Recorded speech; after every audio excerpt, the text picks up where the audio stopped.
แค่ทางเดียวผมไปป้านนำในตื่นเย้าเนาะ เออ ไปวัดเต้นะยังก็พวกมันนำในตื่นไปเต้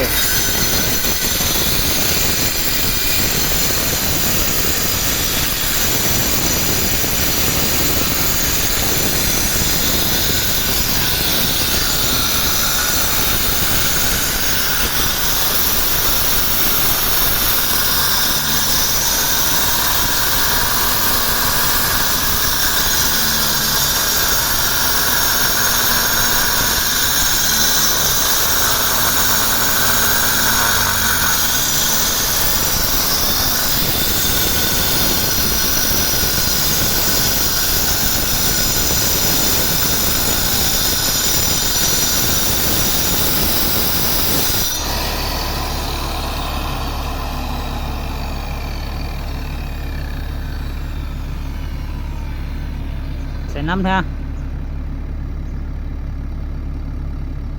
จีฮูปล่อยบีบเสริมเลยอ่ะ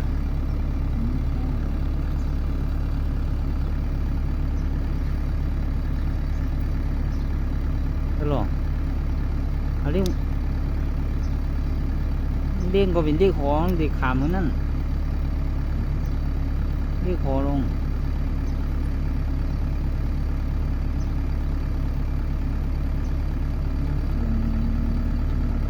ขวางอะเยอะขวางอะเยอะ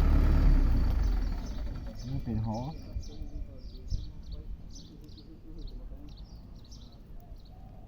หอว่ามันสหอมันสนิมมันหอมันสนิม ใหญ่บ้างไอ้ตัดวะ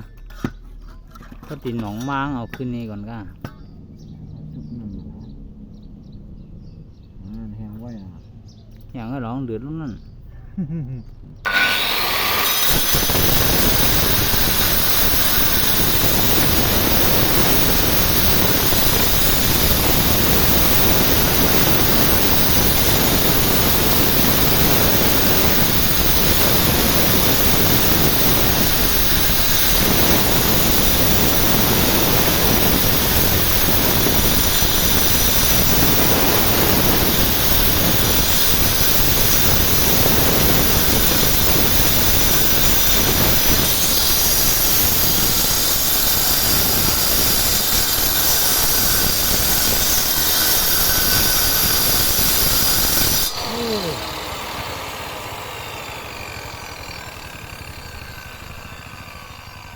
แสนน้ำเถอะ